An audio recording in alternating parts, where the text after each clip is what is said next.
नमस्कार दोस्तों, आप देख रहे हैं जागरूक इंडिया। मैं आपका दोस्त AK सिंह। देश में आज एक दिन में 70,000 नए मरीज मिले, वहीं 60,000 के करीब संक्रमित लोग ठीक भी हुए हैं। वहीं 918 की मौत भी हुई। महाराष्ट्र में सबसे ज़्यादा यानी कि एक दिन में 14,000 के करीब केस सामने आए और 297 लोगों की जान भी गई।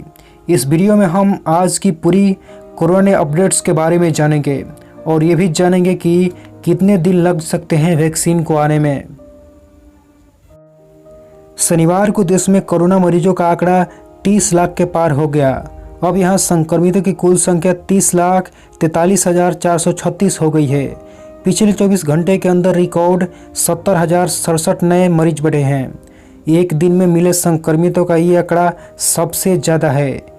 इसके पहले 19 अगस्त को 69,196 नए केस बढ़े थे।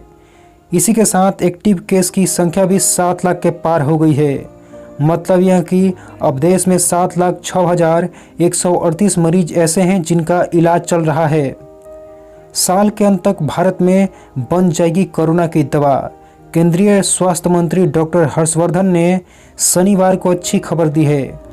उन्होंने कहा कि देश में कोरोना दवा का ट्रायल तीसरे फेज में चल रहा है।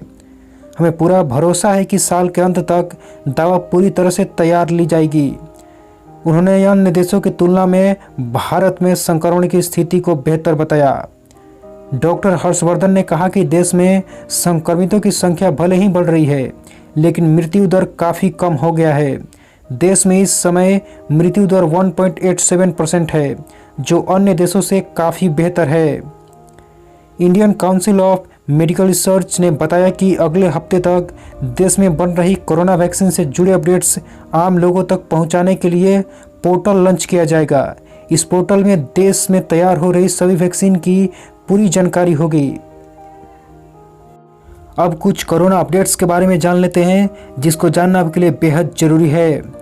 नंबर 1, शुक्रवार को देश में रिकॉर्ड 10,23,836 लोगों को कोरोना टेस्ट हुआ। यह पहली बार है जब एक दिन में इतने ज़्यादा लोगों की जांच हुई। केंद्र सरकार अब इसे बढ़ाकर 15 लाख प्रतिदिन करने की तैयारी में है।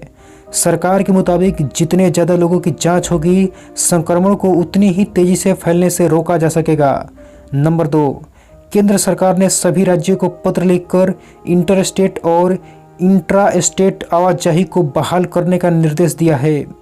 केंद्र ने कहा कि एक राज्य से दूसरे राज्य और एक जिले से दूसरे जिले में आने की पाबंदियां नहीं देनी चाहिए। जरूरी चीजें, खाद्य पदार्थ की सप्लाई भी न रुके, इसे सुनिश्चित किया जाए। नंबर 3, गृह सचिव अजय भाल्ला की ओर से सभी राज्यों के मुख्य सचिव को इसके लिए पत्र लिखा गया है।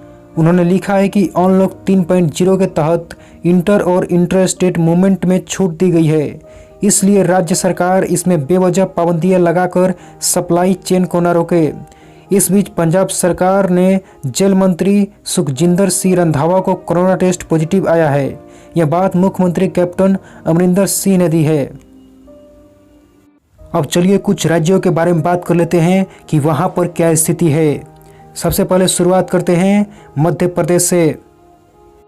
इस राज्य में शनिवार को संक्रमण के एक दिन में सबसे ज़्यादा 1226 नए मामले सामने आए।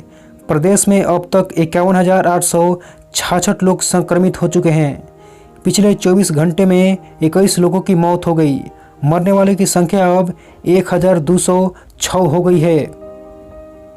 वहीं अगर राजस्थान की बात की जाए तो इस राज्य में शनिवार को कोरोना के 1310 नए मामले सामने आए, जिसके बाद कुल संक्रमितों का आंकड़ा 69,264 पहुंच गया।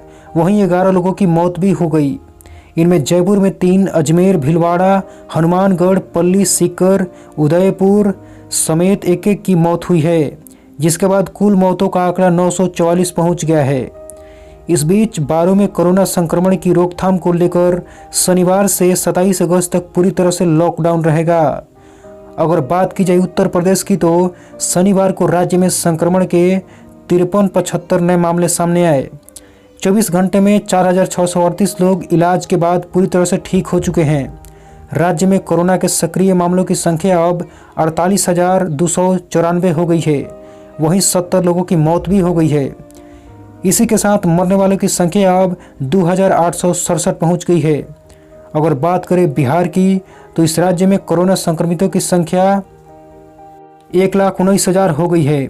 इसके साथ ही कोरोना को मात देने वाले मरीजों की संख्या भी 1 लाख के करीब पहुंच गई है। कोरोना के 95,372 मरीज ठीक हुए हैं। बिहार का रिकवरी रेट 79.54% हो गया है। पिछले 24 घंटे में 1,02,945 सैंपल की जांच हुई, जिनमें से 2,238 की रिपोर्ट पॉजिटिव आई। वहीं पिछले 24 घंटे में 3,531 मरीज ठीक हुए। एक्टिव मरीजों की संख्या 23,935 है।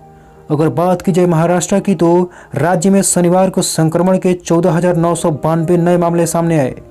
यह एक दिन में सामने आए सर्वाधिक मामले हैं। 2 दिन पहले भी इतनी ही संख्या में नए मामले सामने आए थे। इसी के साथ संक्रमितों की संख्या 6,71,942 हो गई है। पिछले 24 घंटे में 297 लोगों की मौत हो गई, जिससे मरने वालों की संख्या बढ़कर 21,995 हो गई है। तो दोस्तों, ये थी पूरी रिपोर्ट। आशा करता हूँ आपको ये रिपोर्ट अच्छी लगी होगी। इस वीडियो में इतना ही। जय हिंद।